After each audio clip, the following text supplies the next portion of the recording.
মোস্তাফিজুর রহমান ভূঁইয়া দীপু রূপগঞ্জ বিএনপির এক হ্যামিলিয়নের বাঁশিওয়ালা, যার ডাকে জড়ো হয় হাজার হাজার মানুষ।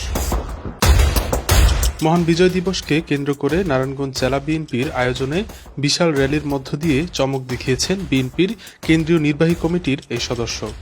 র্যালিটি নারায়ণগঞ্জ জেলা বিএনপির আয়োজনে হলেও মূল আকর্ষণ ছিল দীপু ভূঁইয়া।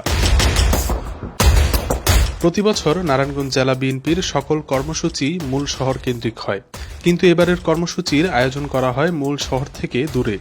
যখন র্যালিতে বিএনপির কেন্দ্রীয় নির্বাহী কমিটির সদস্য মোস্তাফিজুর রহমান ভূঁইয়া দীপুর অংশগ্রহণের বিষয়টি জানানো হয়, তখন যেন তৃণমূল পর্যায়ের নেতাকর্মীরা জেলা বিএনপির র্যালিতে অংশগ্রহণের জন্য প্রস্তুতি নিতে থাকেন।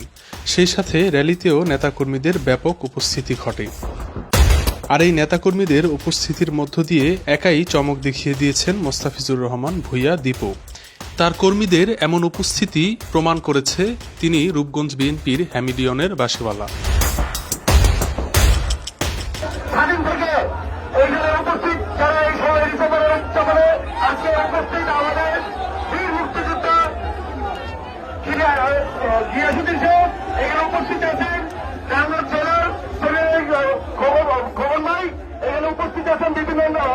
বিভিন্ন অঙ্গ সংগঠন এবং বিভিন্ন থানার সবার নেতৃবৃন্দ সবাইকে আসসালামু আলাইকুম।